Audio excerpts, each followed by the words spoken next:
আসসালামু আলাইকুম বন্ধুরা, কেমন আছেন? আশা করি সবাই ভালো আছেন। আজকে আমি মাছের রেসিপি করব। এই দেখুন, এখানে 5-6 রকমের মাছ আছে।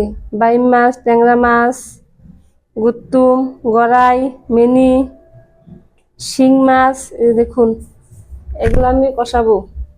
এখানে নিয়েছি মাঝারি সাইজের 2টা পেঁয়াজ আর কাঁচা মরিচ। এগুলা দিয়ে আমি কিভাবে কষাই দেখতে থাকি। বন্ধুরা দেখুন, আমার কড়াইটা গরম হয়ে গেছে। এখন আমি তেল দিয়ে দিব।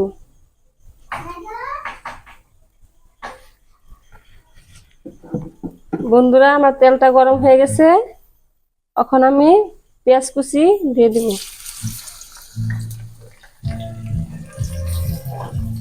কাঁচামরিচ, পেঁয়াজটা ভাজা আমার দেখুন হয়ে গেছে। পেঁয়াজটা আমি ভালো করে ভাজবো এই মাছ কষানিটায়। আর কাঁচামরিচটা আমি ভাজবো না। কাঁচামরিচটা দেওয়ার সাথে সাথেই আমি এখানে নিয়েছি শুকনা মরিচের গুঁড়া, হলুদের গুঁড়া, ধনিয়া গুঁড়া। কাঁচামরিচটা ভাজবো না, তাহলে গ্রানটা ভালো আসবে। এখানে আমি স্বাদ মতন লবণ দিয়েছি। অল্প পরিমাণ পানি দিয়ে মশলাটাকে আমি ভালো করে কষিয়ে নিব। তারপর আমি মাছ দিব। বন্ধুরা দেখুন, আমার মশলাটা কষানো হয়ে গেছে। মশলা থেকে দেখুন কি সুন্দর তেল তেল বেরোচ্ছে। এখন আমার মশলাটা হয়ে গেছে। এখন আমি মাছ কেটে দিয়ে দিব। মাছ কেটে দিয়ে তারপর কষিয়ে নিব,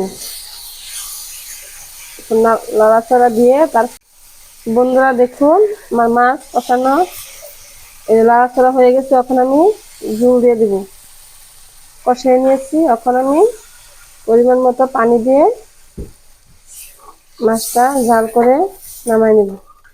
দেখুন আমি মাছটা কিভাবে রান্না করি। এখন